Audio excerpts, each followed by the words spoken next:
alive. I'm Helen Day, the Vice President of the Friends of Maple Grove, and with me is Carl Belanis, President Emeritus of the Friends of Maple Grove and our cemetery historian. We are so very grateful to have you with us this autumn day to celebrate the written word, the spoken verse, and the melody of the human heart. Today we're joined by three gifted poets, Susan Michele Coronel, who will be accompanied by Naomi Rabinowitz on the flute, Meny Beriro and David Mills, each lending their unique voice to this gathering of remembrance and renewal. Yet, as with all our events here at Maple Grove, there is a soul whose name we speak today with reverence for the spirit to whom we dedicate this program. Theodore Henry Shackelford, 1887 to 1923. Mr. Shackelford was a man of rare and many talents. He was a poet, a violinist, illustrator, and visionary, once hailed as the second Paul Laurence Dunbar. Born in Ontario, Canada in 1887, his journey led him through Pennsylvania and New York, where he worked as a lathe operator and served at the Colored Orphan Asylum in Riverdale, a noble institution that opened its doors to black children in a time when few others would. But his heart belonged to art. He mastered the violin, performing at Union Baptist Church, and poured his soul into verse. His first book, Mammy's Crackling Bread, published in 1916, delighted readers with its humor and humanity. His second, My Country and Other Poems, came 2 years later, rich with illustrations of his own hand and deepened by the shadow of the Great War. Critics praised his voice for its grace and power. Reverend Charles Hastings Dodd wrote that Shackelford's work struck the deeper chords with certainty and power, and that his touch was true. He believed Shackelford had only begun to show the world what he was capable of. But fate wrote a shorter stanza. In 1923, at only 35 years old, Theodore Henry Shackelford succumbed to bronchial pneumonia and was laid to rest here at Maple Grove. His voice silenced, yet his song enduring. And so today, in this place of reverence, we speak his name again. For to speak the name of the departed is to let them live once more. May his verses continue to sing with grace, depth, and enduring power. May his art, born of hope and faith, inspire new voices to rise and new hearts to create. Before we begin, please turn off your cell phones. This event is being taped and will be shown on the Friends YouTube channel shortly. Please be mindful of the orange electrical cord on the floor. Please join us for a reception after the event in the lobby downstairs. Thank you, and please join me now in welcoming our poets for this afternoon of beauty, reflection, and music. Yeah, and we're in the middle of a membership drive. Yes. So we really appreciate if you want to continue with what we do at Maple Grove. With the Friends, we have membership forms downstairs at the reception. Yes, we try to offer events that are free of charge, but everything isn't free. Things do cost, and we do have to take in money from somewhere to help us to defray those costs. So your small membership is so greatly appreciated, and we have forms downstairs. Thank you. Okay, Susan.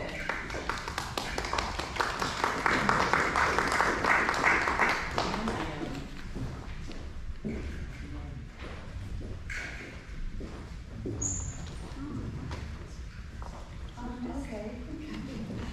Well, thank you everyone for coming out here today. Some of you have heard me perform in other capacities, and this was something new that I got to try with my friend Susan, composing pieces for poems. So appreciate you coming out on this nice Sunday afternoon. Thank you to Helen and Carl for hosting us today, and to Susan for letting me collaborate. Thank you everyone for being here. It's been a wonderful experience collaborating with Naomi on composing flute pieces that accompany my poems from my newest collection. The first piece I'm going to read is a whimsical piece to start things off on a light note. I also want to thank Helen and Carl for having us here, and for all of you for coming.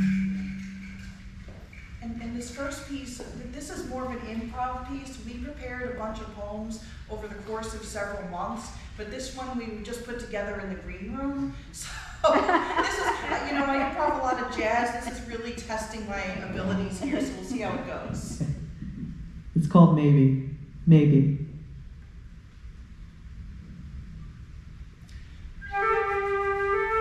Maybe my family is a copperhead seeking its yellow tail. Maybe hell is home to monkeys and mannequins. Maybe there's no silver glory, but sea bursts and fields of rye. Maybe moonbeam, maybe coriander, maybe the nape of my neck. Maybe bright purple turnips shimmer in morning haze. Maybe delinquent jackflies buzz around corridors where I sleep. Maybe my heart beats faster when I encounter ghosts that scratch like itchy woolen sweaters. Maybe the magic 8-ball always tells the truth. Maybe hours of solitude invite songbirds to beat their brushed wings. Maybe dark waters release constellations to display on night's chalkboard. Maybe heaven is right here between my thumbs. Maybe suffering ends if I dry my body in the sun, blinking purple and gold.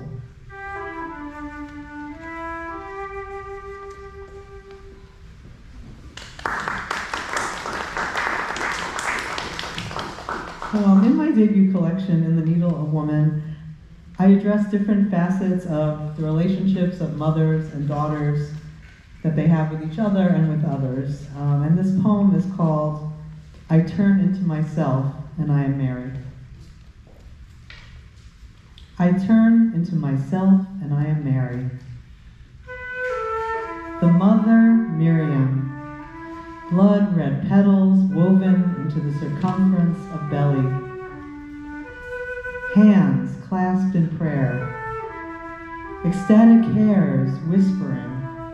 Shadows that brush my face. Incandescent while I tend to dark seeds buried near branch and bone. I lift my eyes to the messenger who names me full of grace. I am not alone, but an empty room, inviting clear days to pave way for the chosen one. My mouth opens, a fig of faith in a coppice of eucalyptus and cedar. I am the new Eve, stained blossom of never-fading wood, wearing the grief of my beloved son who left this world. I remember what's worth remembering. The generations will call on me, and my spirit will echo through valleys and clouds, my breath filling gaps between receding stars.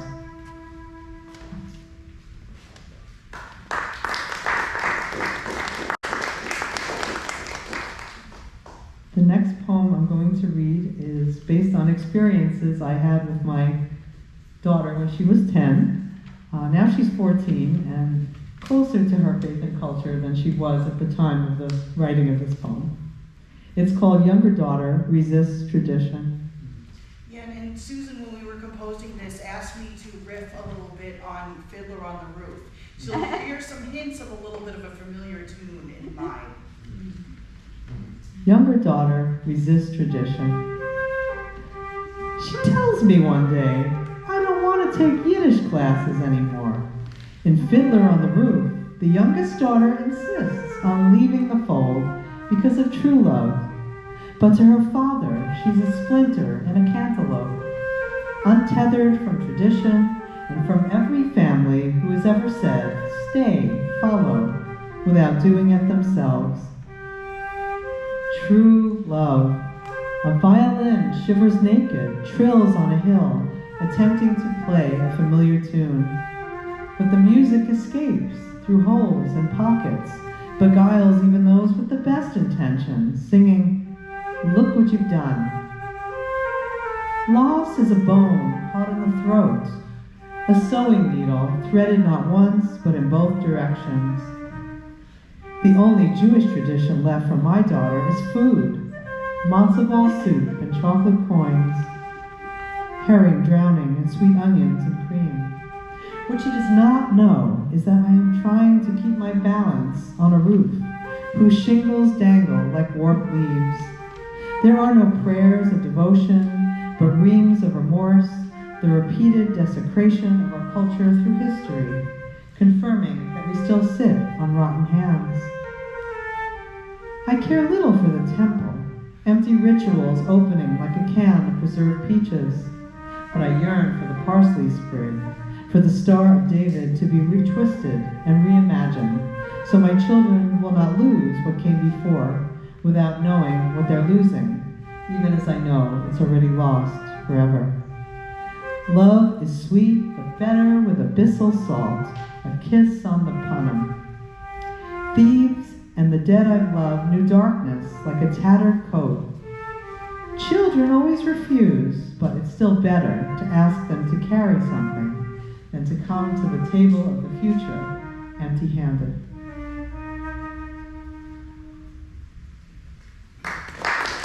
Thank you.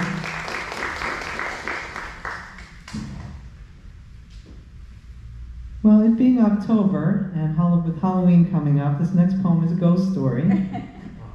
And it's a version of the Dybbuk myth, which is, the Dybbuk is a possessing spirit from Jewish folklore that's believed to be the wandering soul of a dead person that takes control of a living person's body, causing them to speak and act in ways that the spirit wants. And it's called In Voices Unlike Their Own. In voices unlike their own. This is how my grandma tells the story. Over 2,000 years ago, the world was divided into heavy and light. And in the gap, souls of loved ones wandered because they missed their beloved. They couldn't get into paradise, so became Dybbuks, maligned as evil spirits, entering female hosts who spoke in voices unlike their own. Over time, the host voices sounded more like the Dybbuks who possessed them, and the women learned how to spontaneously invite Dybbuks into their own bodies, a kind of possession considered most powerful. Sod HaYibor, Hebrew for mystery impregnation. The night my grandma's friend Estelle turns 18, she finds a gauzy garment slung over a chair in the light of a full moon. She slips it on, and suddenly she's crawling with low beams of light at the bottom of the sea, becoming water. Her body's blue-green dissolving so she can't breathe, almost chokes. And out of nowhere, a spark illuminates her heart, and her spirit glows like an X-ray. When she breaks the water's surface, she returns to the world to do and say what she'd always been forbidden. She gets a job and pursues a college degree. My grandma accepts an arranged marriage, not bold enough to invite a Dybbuk. But Estelle is her guiding star, whom she admires from afar. When I turn 18, my grandma implores me, teach yourself to get out of the curve of the mirror. Make every story your own. And the part of you that never speaks will speak, and you'll be seen and believed. Invite a Dybbuk to inhabit you because of your struggles, not in spite of them. A Dybbuk who turns the wheel of the muse into song, memory, and desire, while burning a holy wind that embodies the charm of the unseen, potent as a red ribbon in a baby's mouth. I ignore the Dybbuk for years, then return to its electric blue tongue, prodding me to follow my own voice and weave words that sing. Before my daughters turn 18, I tell them that whatever they do not understand has intrinsic meaning, and when they taste what is holy, they can trust water, trust vine, and trust tail feather. Always save what remains. This is not starvation, but revisionist magic, lace on the backs of my hands and their great-grandma's fingertips. Grasping white birds ink their faces. Release begins with capture, and intent is everything. Now the Dybbuk is metaphorical, and my girls possess their own magic. I don't ask what happens when they become afraid. Instead I ask, of what are you made? Of what are you brave?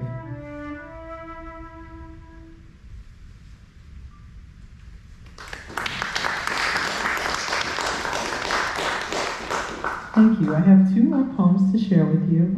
This one is called Across Margaret Bridge, We Move Like Sailboats, and it's a love story.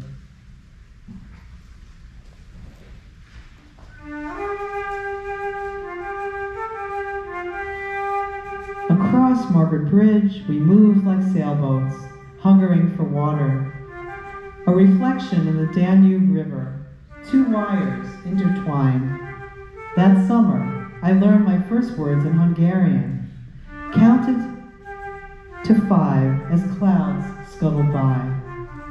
Egy, kettő, három, négy, öt. We were skittish vessels chasing distant amber lights. How easy to play the ache of extravagant notes, a banquet for untarnished bodies. Now I move more like a barge, heavy, grounded, in the nest of a new lover's hair. Your memory is a tangle, dry scalp. Sometimes I hear the grackle of your voice, especially when performing simple tasks, like planting sunflowers or adjusting the hall mirror that tilts every time I open the door. I want to block the murmuration of memory from entering, even as it clamors to be heard. Waves lapping ankles, tide rising, I cannot return to before.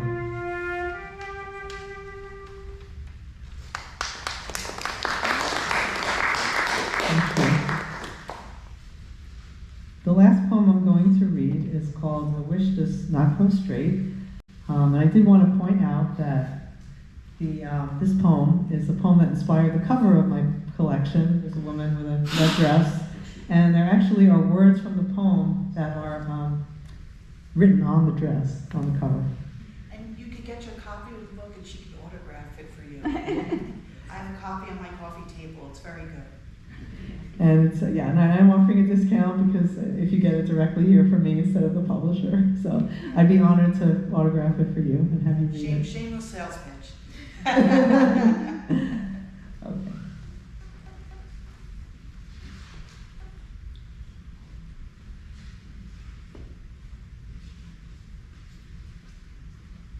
And I do want to say that poetry is, even though it's a solo endeavor where you write yourself, there are many people involved. In my acknowledgement section, I mentioned so many people in my life, writers, non-writers, who have helped to shape this book to what it is today. And it's also what happens after the book is published, and we get the chance to collaborate with many talented people, including my friend Naomi here on flute. So I'm very honored to read it as she plays with me today. A wish does not grow straight.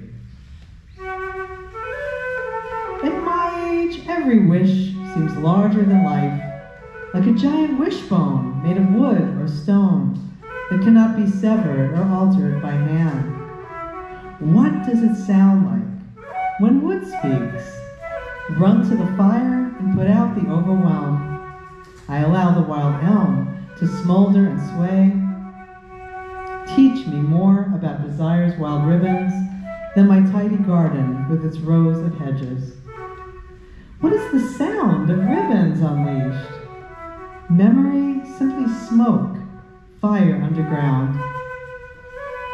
My red dress swirls around me in a train of miracles, carpeted silence pierced by night birds, footsteps, and running water. What does my red dress say to the darkness? The rawness of winter will not swallow me.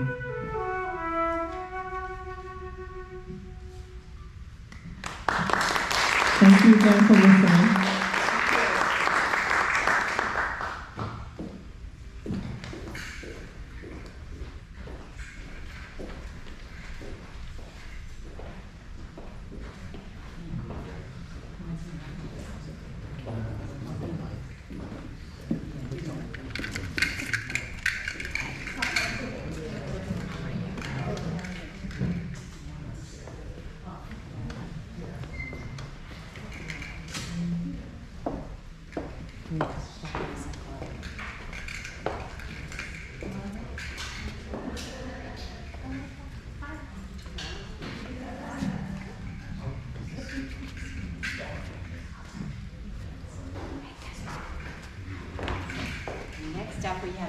Beriro.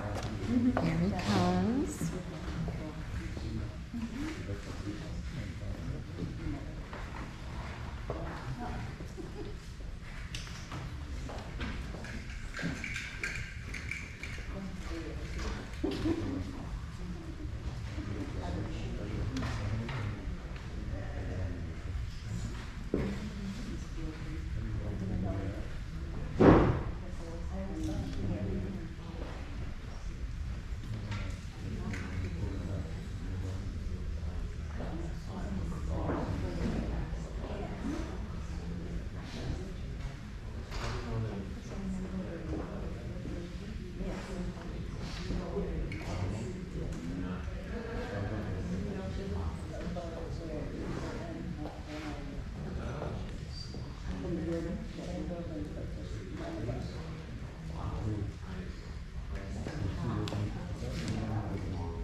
It's off. Yeah, it's off. Yeah. Hi, everybody. My name is Meny Beriro, and I'm going to present some of my excerpts from my blog, Wilds of Queens. This started in 2020, and I just started walking around and looking at life in Queens and kind of doing some meandering reflections or whatever you want to call it. So this is what I'm going to present. And it started in 2020, and I've done it up to like this year. I might have done one, but most of them are done in 2020. Okay, the first one's called, sorry, I have to switch glasses. Bird. We stare at each other, trying to figure out why.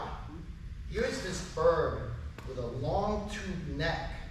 From where I'm sitting, I could only see its one unblinking eye, which after a while becomes hypnotic. Staring into that eye is staring into the unfathomable nature all around us. Or so I think at the moment. While I'm totally captivated, I'm also a bit wary.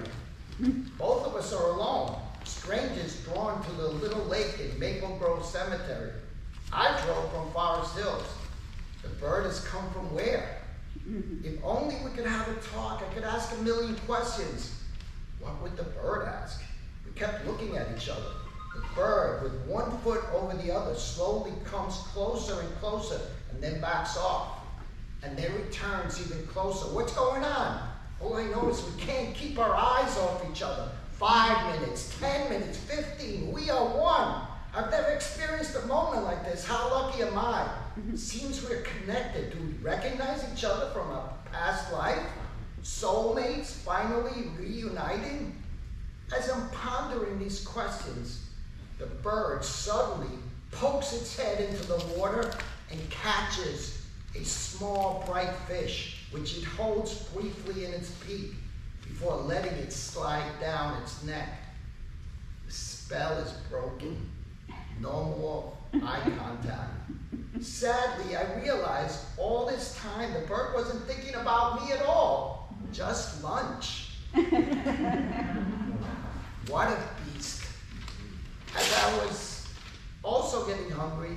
I got up from the bench, and soon after, the bird flew away.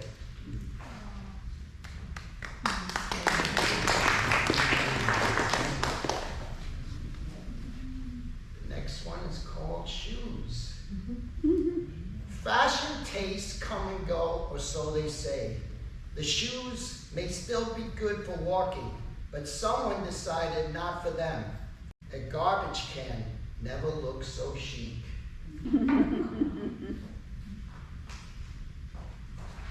And the next one is called A Pure Aesthetic. You might know this painting. 82nd Avenue in Kew Gardens passes over the Long Island Railroad tracks. Not particularly busy road, either with cars or people. John Chadwell took his time to create eastbound, westbound on the side walls of the pedestrian bridge. Not because he was trying to become famous or rich, getting in your face with a big statement or deep meaning. Simply a working artist, contributing his palette of colors for those who might enjoy it, and for those who walk by without bothering to look. No harm, no foul.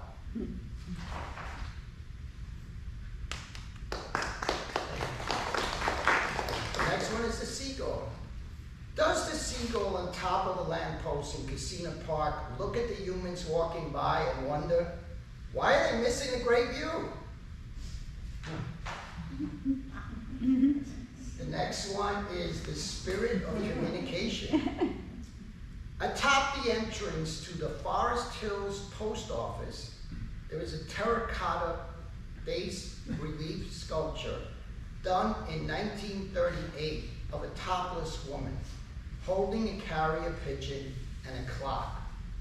Most people walk right by her as they are busy trying to send or pick up mail. Some things or some people are destined to be ignored. The other night, while watching the Doomsday Machine episode of the original Star Trek series for the 50th time or maybe more, don't ask me why, I started to focus on the crew woman at the beginning of the show who passes by Captain James T. Kirk on the bridge of the USS Enterprise, blocking him for a brief moment. If you blink your eyes twice, you would most likely miss her. Why is she there?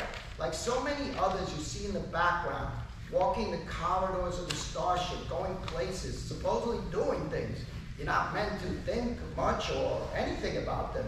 However, for whatever reason, I'm not sure if it's because she seemed disconnected from the danger at hand, a solar system has been destroyed, holding onto a tablet and a pen, how quaint. I wonder who she was. I started to search for her, going to various websites with no luck. It's like she didn't even exist. But finally I found something in one of the Star Trek sites listing her as Crew Woman 13. She had apparently appeared in another episode a mock time. Wanting to know her name, I found unknown actress. A mystery to everyone but herself. At least the sculpture atop the entrance to the Forest Hills Post Office has a name. The spirit of communication.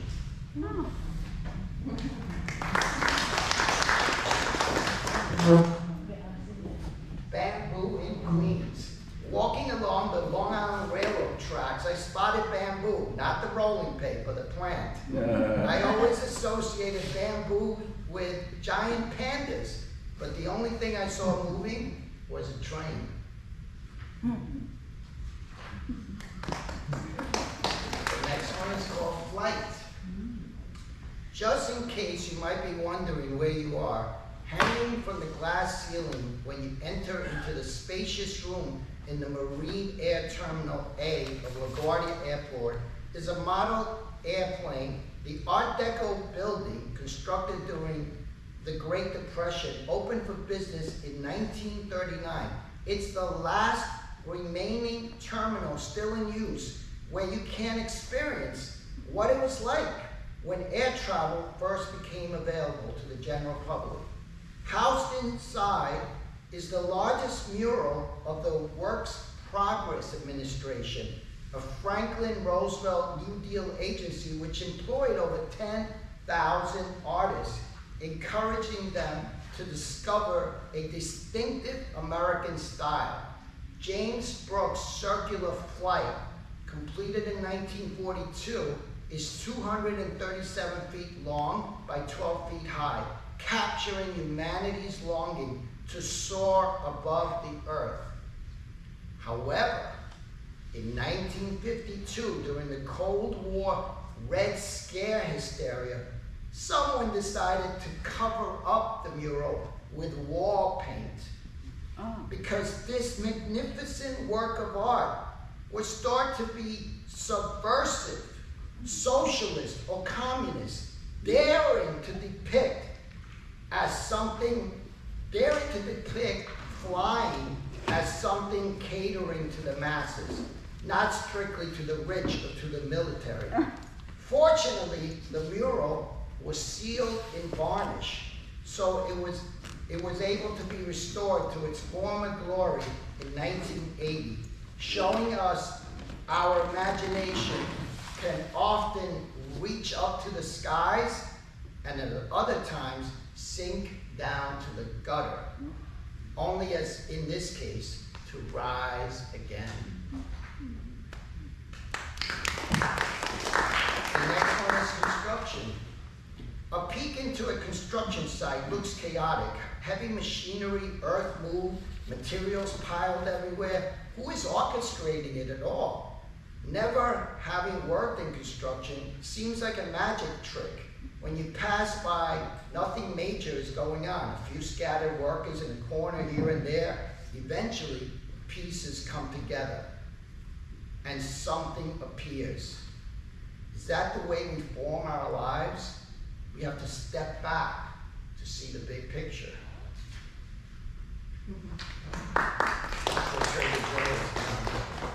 I know it. If I cry in this one, please forgive me. No one touches me. This is called Hill. When he was in 2nd or 3rd grade, I told my son to run up to his school. I would wait for him to reach the door at the bottom of the hill. He ran really fast. When he got to the blue door entrance to the school, he turned around and waved. And then he went inside the cafeteria where the kids were greeted by an aide. And in that moment, I realized how quickly he would change from this adorable, playful child to a grown-up. I wiped away my tears and headed back home.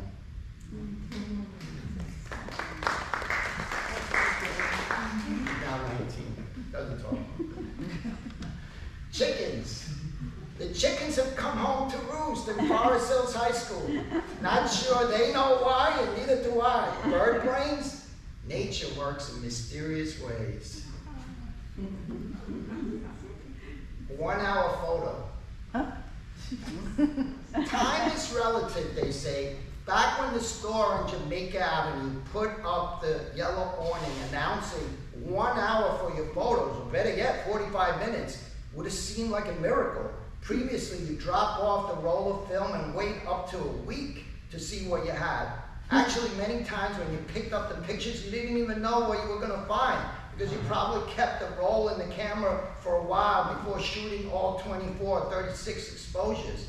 Film wasn't cheap either, and neither was developing, so you just didn't snap away at anything that captured your fancy. You thought about each picture you took, and then after finishing the roll, you might keep it around until you had a few rolls before you finally went to have them developed. Waiting all that time sometimes built excitement as to what you get. You prayed. You didn't waste your $10 or $15 on nonsense. When you actually saw the pictures, most of them were usually awful.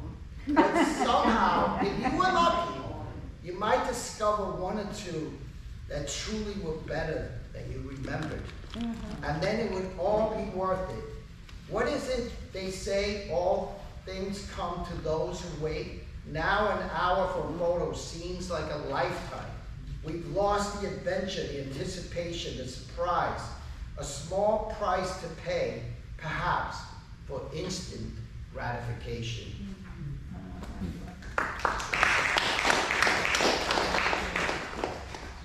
And is that poop? Okay, poop. The sign makes it clear. Poop here and God will punish you. Do they believe God is that bored to care who's pooping where? Besides, maybe a truly compassionate God understands when you gotta go, dog or man.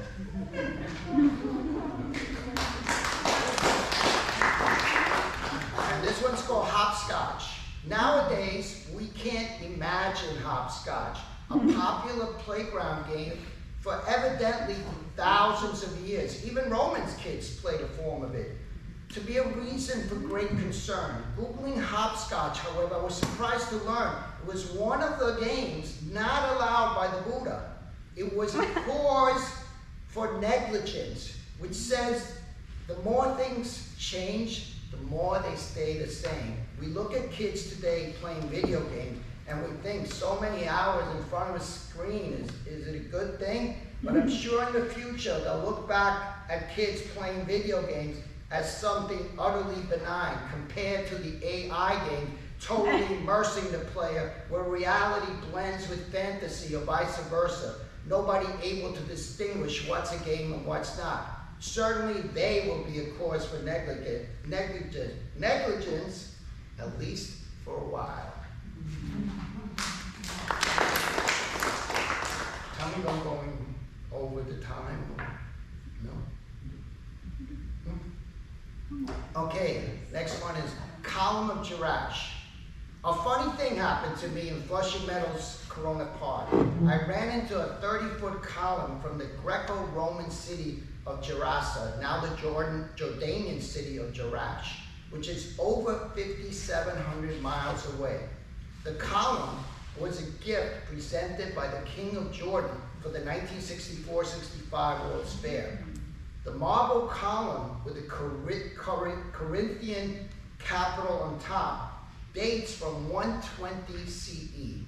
Once thought to be of the so-called whispering columns of the Temple of Artemis. In 2015, further archaeological research concluded it was not.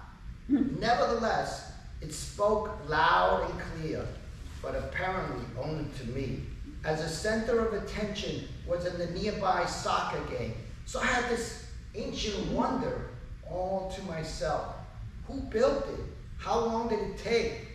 We'll probably never know those secrets. What's telling though is after almost 2,000 years, the column of Jerash still maintains a majestic quality.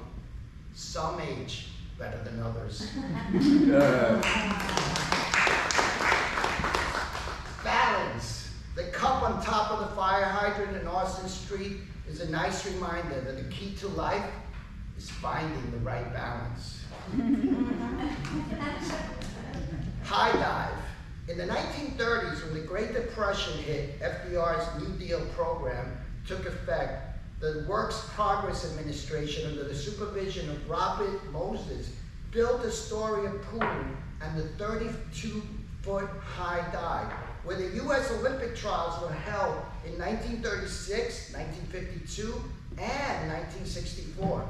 After years of disrepair, the diving pool has been turned into an amphitheater. Well, that's better than leaving the place neglected. I'm left wondering, why we ever abandoned the high dive? Too risky, too dangerous?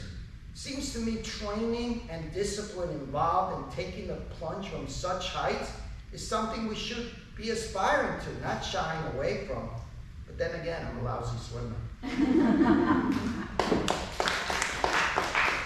Shelter. If there is a nuclear attack, I am supposed to head to the basement and seek shelter. The fallout sign with 3 orange upside-down triangles tells me to. Where are we all going? What are we all going to do in the basement? An entire building of lost souls. For how long are we staying there? The sign seems like a leftover from a 1960s creature feature. An interesting memorabilia, isn't it?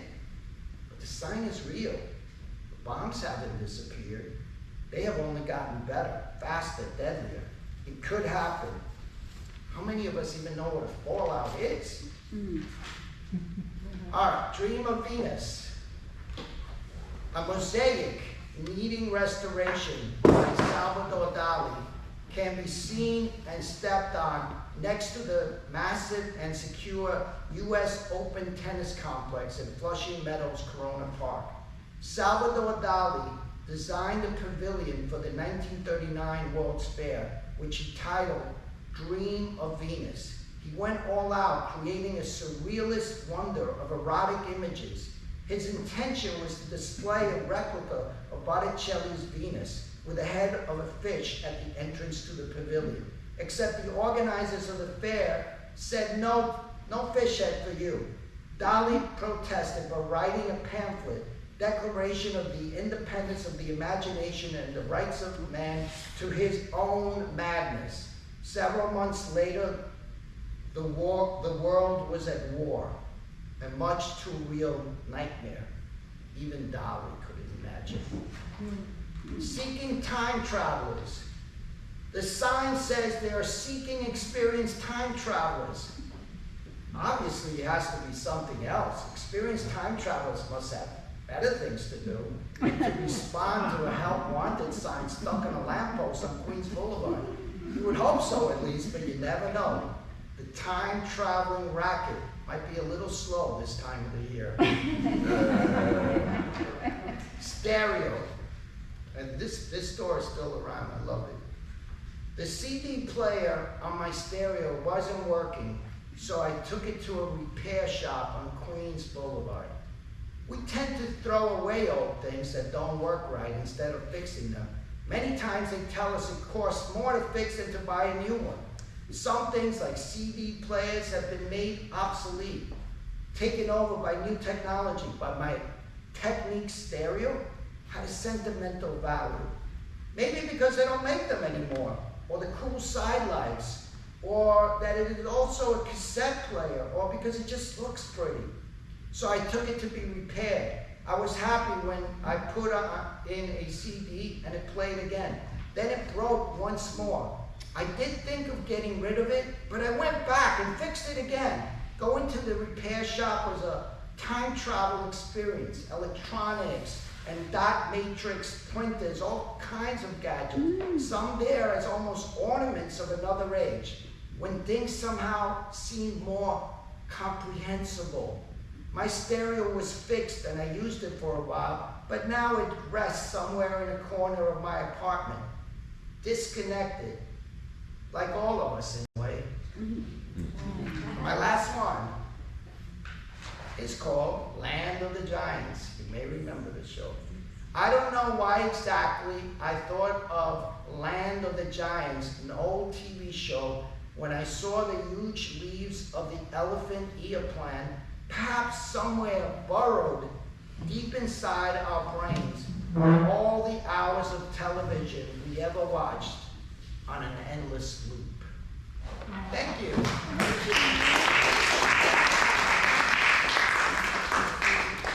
And I want to thank Alan and Paul and friends of Maple Grove Cemetery.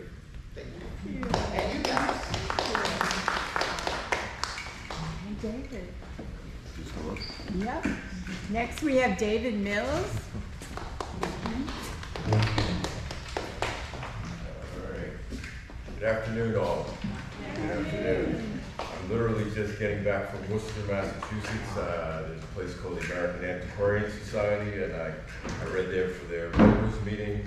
I'm sharing that in part because I have a book coming out in a couple of months that will combine poems about slavery in Massachusetts. I had a fellowship there with poems about enslaved individuals buried here, specifically George Johnson, who was the first African-American recording star, buried in this general direction. Victoria O. Matthews, who was a proto-feminist, beginning of the early settlement movement, and a fiction writer who's also buried here. And I always had a hard time finding her grave without the help of Carl, and actually today was the first time I found it on my own. And then lastly, Millie Tunnell, whose claim to fame was that she lived to about 113, 114, so the white newspapers, this was Long Island at the time, started coming out and interviewing her after her centennial. So I'll read from those, and then one piece on at the Coleman Center at the New York Public Library, working on a collection of poems about slavery in the Bronx. This first piece is called Printed Dips. It's for Victoria Matthews, and she worked as a domestic before she started a women's home for formerly enslaved or enslaved women from the South. Printed Dips, and it was illegal for my ancestors to learn to read and write. You have your hands cut off, so this is her teaching herself in the house of a white woman that she worked for. Frederick, that I refer to as Frederick Douglass. No worry about, no worry about forging documents to escape. No concern about reading leading to Turner's Rebellion. The solid South had laws against black eyes between art covers or fingers pinching pencils. No quill or pokeberry ink. This wasn't slaves meekened by 20 stripes. This wasn't barefoot Frederick learning the alphabet from Mistress Sophia in a Maryland pantry. This wasn't the way the alphabet gathered like a frothing mob in his mouth.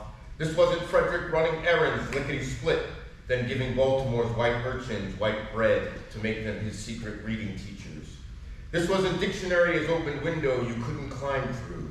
This wasn't longing to paint words on paper, challenging white rascals to penmanship contests, writing on pavement with a doorknob of chalk.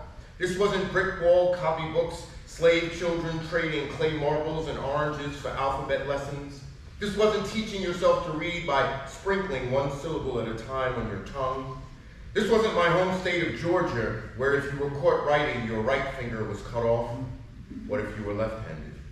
No, this was me, Victoria Earle, a domestic in the northern Gomorrah, in the brownstone of an owner, not like my Georgia owner, my father, who might not have lopped off my fingers for what my eyes had gotten into, but would have needed to save face if southern white faces found me holding something open, inked, and hard covered.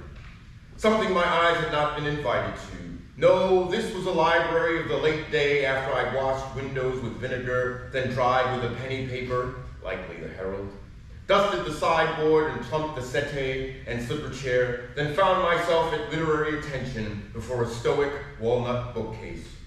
During those long hours of day work where the mistress's eyes, as if her face had heels, were everywhere, bulging like my ankles and keeping nearly as close quarters, I could sometimes sneak Little Women from between leaves of grass and Uncle Tom's Cabin, crack the cover, turn a page or two, my eyes sinking into them as if literature were a freshwater lake and my mind was splashing in the paragraphs. Till my boss, beribboned and fanning her Fifth Avenue face with a hint of strawberry rouge, entered just as my eyes were learning to swim, learning to sink into literature's at turns clear and sometimes troubling waters. She discovered me, and I tried to dry the ideas from my eyes, the plots and the protagonists, the gold leaf on the edge of each page. I tugged my apron and flinched, sure she would dismiss me. Instead, the missus gave me permission, gave me her literature, long as I finished my chores. So I worked fast, beating her rug with a wooden paddle, hanging damask curtains, climbing the stairs to set out pennyroyal and lemon balm to defeat the flies, never forgetting the doorbell etiquette if it rang. And like barefoot Frederick, finished my task early enough to learn, to spend the aft of my evening taking printed mental dips. It's called Typed Advice. This is a sonnet Matthews wrote for a Negro paper called the Washington Bee. She also lived in Washington, D.C. for a while. And for a lot of African-American women coming out of slavery, domesticity and sort of feminine endeavors were coveted. So she would get letters from these women, middle-class African-American women, about things to do in the house. So the column was called the Home Circle in the Washington Bee. This is a sonnet. Typed advice. Excelsior and cedar box for woolens, water bubbled with onions, wash gilt frames. Beware the dust that convenes under carpets. Ashes are great to sweeten earthenware. Quicksilver beaten with the ghost of eggs, Sapolio and some Havel water, mustard invoked with boiling vinegar. These were meticulous contributions addressed to me, Victoria, editress, some peeks at housekeeping for the home circle. Advice I pinch, then type in a column, my thought basket in the Washington Bee. Mull, women of our community, though housework be more prose than poetry.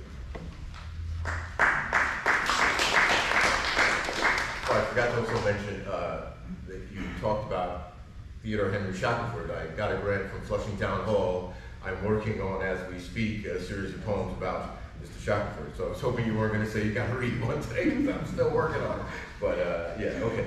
This is Millie Tunnell, who I mentioned, who lived to 114, the oldest person in Long Island / Jamaica, Queens, dying in 1896. And it was interesting, I was telling my friend Deborah, she came here, she was manumitted before slavery ended. She was from the Eastern Shore of Virginia. I didn't even know they had that. I thought it was only Maryland. And she was married to a gentleman named Meny Beriro, who had been enslaved on another, I call them slave labor camps, not plantations, another slave labor camp on the Eastern Shore of Virginia. He also was manumitted around the same time, came north, and they didn't know that they had both come north. Her daughter had a friend who went out to what most of you, if you know anything about Long Island, would be Greenport. He was in basically a sanitarium, insane asylum. The daughter's friend went out there to visit a relative, meets this guy named Merrick, comes back and says, oh yeah, I met this guy Merrick out there. And the daughter says, my father's name was Merrick. So she goes out there, hadn't seen her dad in 30 years, and he's in this, sanitarium. Millie made enough money, brings him back, and bought a house in Jamaica. And one of the other great things about her, I think it's 6 family members she has buried here. Yeah, so she bought the plot for that, and at that time, what, was there like 0 black people buried in Maple Grove? So very segregated cemetery. So here's this woman who comes up north, finds her husband, makes enough money to buy her own house and buy all these plots in a largely segregated cemetery, and was, the toast of the town for the last 14 years of her life. So this is a sonnet touching on the reconnection of the two of them. I think I said a lot. This is called Millie and Merrick. Kisses and visits on the Eastern Shore, where soil was groomed to be sandy and deep. Enslaved, you wedded and done with your chores. From nearby Drummondtown plantations, feet with lumber, a mile at most of plodding. Freed at distinct times, you both reached New York, both found the north while losing one another. On some unsown road, you reached a fork. 3 decades later, you clutched each other, a ways north of corn, marsh grass, Eastern Shore. You in Jamaica, Merrick, some poorhouse, but his trickling months spent in your new house. Bones both in your bought plot, now never lost, for graves only consent to death, divorce. So I'll read from this chapbook. As I said, I'm at the Coleman Center, which is the 42nd Street Library, working on a full-length collection about slavery in the Bronx, but I wanted a grant from the New York State Council on the Arts to write this chapbook. So there were enslaved Native Americans as well as enslaved Africans in the North. I don't know if any of you know, the oldest and largest slave cemetery in the United States is in Lower Manhattan, 15,000 bodies. And Manhattan was second only to Charleston in terms of per capita enslaved population until slavery ended here in the state of New York. So this is about an enslaved African woman and an enslaved Native American who was a Siwanoy up in that area of New York, and his name was Robin, her name was Hannah. They were enslaved in the Hunts Point area of the Bronx. I grew up in the Northeast Bronx, which is in the South Bronx, and they were enslaved to a white colonial settler family, the Leggetts, specifically to Elizabeth Leggett. This is like 17th century, 1656 to 1724. She was illiterate and gave Robin and Hannah to her daughter Mary, and Elizabeth was married to a gentleman named Gabriel Leggett, who owned 2,000 acres of land there. Planting Neck is an area in that Hunts Point area. Patent is a conveyance of public land. West refers to Westchester because there was actually a Westchester in the Bronx, as well as what you know of as Westchester County. Morrisania refers to another neighborhood in the South Bronx, which was the land of the Morrises. They owned the largest slave labor camp in this area, 4,000 acres. One of the sons, Gouverneur, was an abolitionist, but then his brother, Lewis, was an enslaver. This is called Of the Issues of the Body for Robin and Hannah. Of the body, of the body, of the issue, of the body, of the Negro, of the Indian, of the Hannah, bequeathed to Robin. There's their boy, they called him Abraham. There's their girl, they named her Jenny. Of the body, of the body, of the issues, there were many. For the Indian, for the Negro, of the body, when in bondage, there was Hannah, who went to Robin, owned by Beth, then by Mary, who in death to her daughter she deigned to give what's known as holy, with only marks and not her full name when she signed again and again. Oh, their bodies held in bondage, think not, rented breath in increments, inhales, exhales, their bidding done. Oh, their kingdom, it will not come for the body, for the blood. Oh, the issues of these bodies are their issues for these bodies, one of copper, one of chocolate. To one this land was first, to the other this land was forced, up on the body, upon the body. Were the children chopper, coplate? Was their hair huddled or flimsy? Were their noses bubbled or sickled nests of breath or hives of death? Was English their entry point, the way their mouths made sense of how their days had been dented? Of the bodies, what's the issue with forever and how it lingers? Call them shackle, call them shilling, call them offspring, call them progeny, for blood will always haunt the body. Look, there's an orchard and its acres, some 1,200 belong to Leggett. To the native, this was sacred. To the native, this the crazy. Now a question, dear intruder. Are there disputes between some parties? Can you cup and buy some sky in the matter of whatever, in the year of their Lord, and witness where there is a hero? Gabriel Leggett, father and husbands, debts he owed would be covered from his stock of breathing creatures. Oh, their bodies were his bodies, but their souls were so their own. Phony owners of the earth, squinting prizers of the sky. Note the woodlands now have green airs where the earth is pinched and scalds the ground. Mute the earth that mangles the air. They, the yeomen who seed the soil, work tomorrow and its backyard. Work the meadow of planting neck. Marsh the salt that smears the sorrow. Oh, the body, oh, the issue. Should there be one? With the Hannah, with the Robin who worked the mill by the Whitewood. On the patent that's called the West Farm, squeezed between another West and Morrisania. Of those lots and of those half-rods, this argued earth where they would toil, attractive land not puckered enough for them to handle with their bodies, or their size that they would clutch. So boil your tongue up in a quiet corner and scrub the houses and the outhouse, erase the out and face a house. Oh, the chestnut by the river marked its bodies deep with seasons, dearest Hannah hugging Robin with her body, yes, their bodies. Which is Robin's, which is Hannah's? Divided widows of all of this, and now the lands of famished dandy. Then what of Robin and what of Hannah? Let's kiss their spirits with a shall we, the part and parcel of splintered centuries, as if time is a tree and its shadows are axes.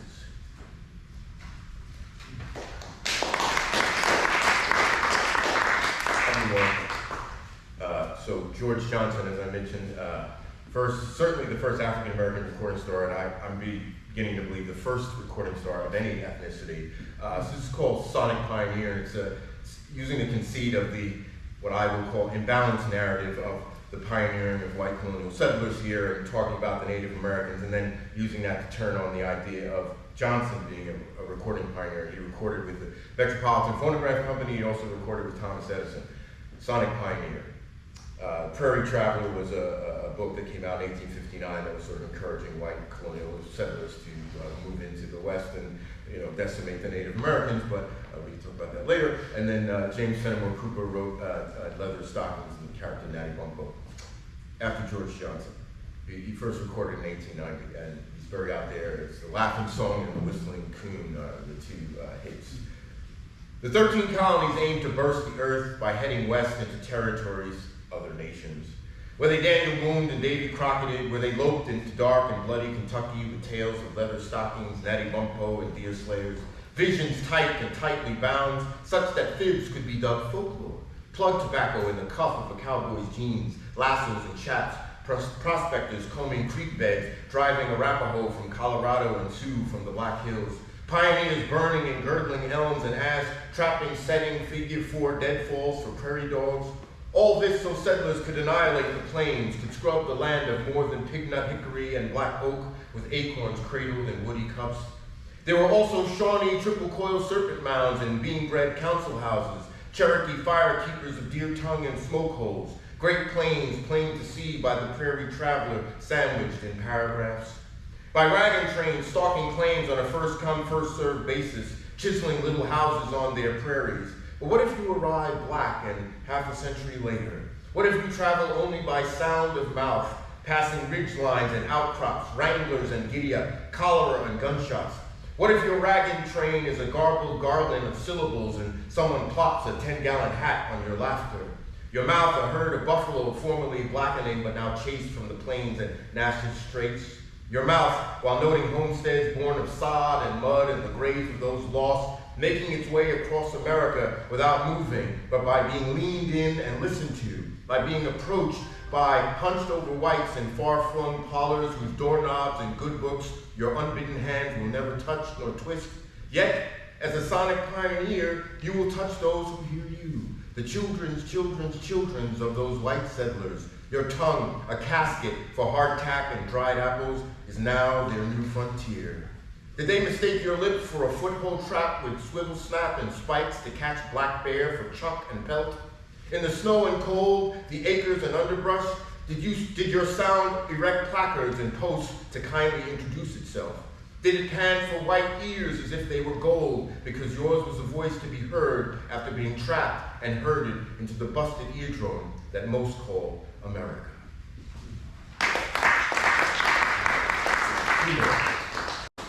This is, we're complicated people. So Johnson had this gift as a performer, but he also had a violent side. He likely might have killed 2 women he was involved in, one African American, one German. He didn't go to jail for either. They never found the body of the German woman. They did find the body of the African American woman, but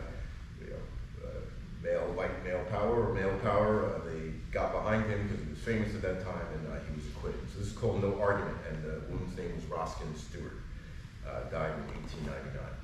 No argument. No quarrel with the morning, no quarrel with the autumn, no quarrel with the century, because it's about to end.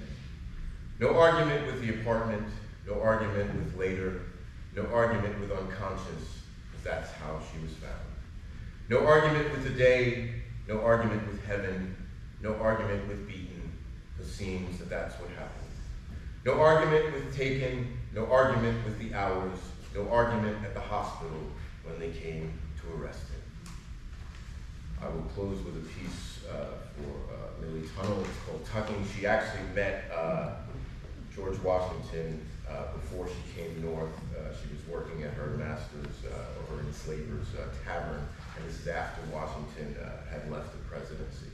So it's called Tucking, and tucking is just a way of sort of tying like a bandana or what have you. I refer to Thomas Jefferson and Alexander Hamilton. I just call them Alex and Tom.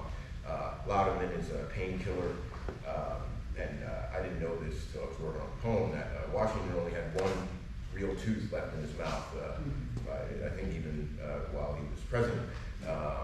So that's in there. And Tipsy Squire is a dessert, a quick box with a dice game. Tuckings. I thank you, and I do, if any of you are interested, do have copies of the chapter about the slavery in the Bronx. Tuckings, after Millie Tunnell, who served George Washington food in the 1790s in Virginia at the Accomack Tavern. Outfitted in wool livery, coat and cape, sitting tall, Washington's coachman, Giles, held melody and stillness in his fingers when he coached the reins of a 6-in-hand. A painted sign had him pull up to a rambling house at a shaded crossroads, had him pull up to the Accomack Tavern. Stepping from his box seat and letting down the hood, following a slight drizzle, Giles doffed his tasseled cap, guiding Washington and his retinue from the double seats of the open carriage. Tunnell's master hosted a dinner party here, near his estate, where Millie called Washington General George, though he was recent from the presidency. She thought of him as courtly, stiff as a quiver, canted forward on the offhand side, almost swallowing an entire arrow.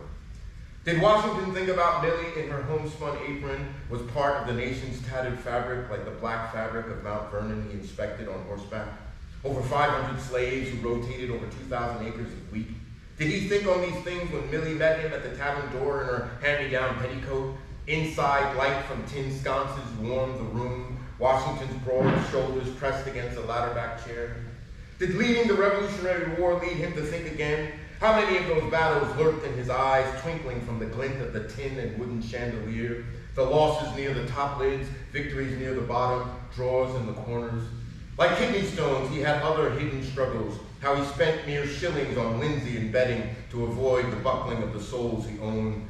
Dawn to dusk toil, 2 hours for meals, Sundays for Sabbath. He used carrot and stick, a better blanket, his written permission required before whipping. Slaves he brought to the second capital, Philadelphia, where he would rotate them like crops for more than 6 months in the city, and they were legally free. Washington's favorite, Hercules, vanished in the Athens of America. On Queenware, Millie served Washington rockfish and spoon bread. His retinue supped on sea squab and cornstick. Abolition? As president, the subject never tiptoed on his lips, even if it crossed his mind to get quit of Negroes, a quiet coda in a letter, to liberate a certain species of property which he possessed repugnant to his own feelings. Did he think those thoughts, then think Millie, as fresh from the tap room, cinching her orange head wrap with tuckings, she crossed the soft carpet to bring Washington apple brandy by the crackling fireplace? Did Millie know his 6-foot frame and auburn hair he curled, powdered, and kept in a queue? How he sipped the chestnut tincture of laudanum and ethanol to ease the relentless growl in a mouth where just one tooth was housed? Retired from office, he focused on his wheat fields and whiskey distilleries, grateful to no longer be called Mr. President, or to nurse the feuds between Alex and Thomas. Nursing that apple brandy, did he look in Millie's divided eyes and think of how he let Tennessee and Kentucky mosey on in as slave states, the bounty hunters? Could he have looked in Millie in the eye with blue-gray eyes that refused to take another oath of office and have done such things to her? No more risks when thinking about what to write, no more runs on national banks, no more rebellions of whiskey or battles of fallen timber. He felt he deserved this tavern after half a century of service, felt he should be allowed to crouch in the public room, his shoes buckled, scraping his foot's instep as he tossed red, blue, and green dice in a game of quick box. Felt he deserved Tipsy Squire, his one tooth arcing into the sherry-soaked sponge cake. Millie was there because her master needed to know that the illustrious father of his country did not go away from his sawbuck table hungry. But what did Millie deserve as she waited on this man of few words, and a handful of those were kind to colors?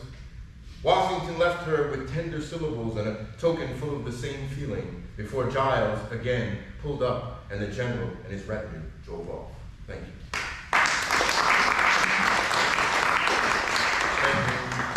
Thank you, Carl. Well, he vanished, so thank you in that sense. You're Carl, and thank you, Helen, and thank you all for being here. And as I said, I do have copies of this book about slavery in the Bronx. Here, copy Thank you that to all of our readers. This is such a lovely opportunity to bring original writing to Maple Grove, and we're so happy that you joined us here today, and our presenters are just tremendous. So another round of applause. Thank you so much. We have a small reception downstairs. Please join us. We've got some hors d'oeuvres and drinks, and there's water up here too if you wish. So please come down. Thank you.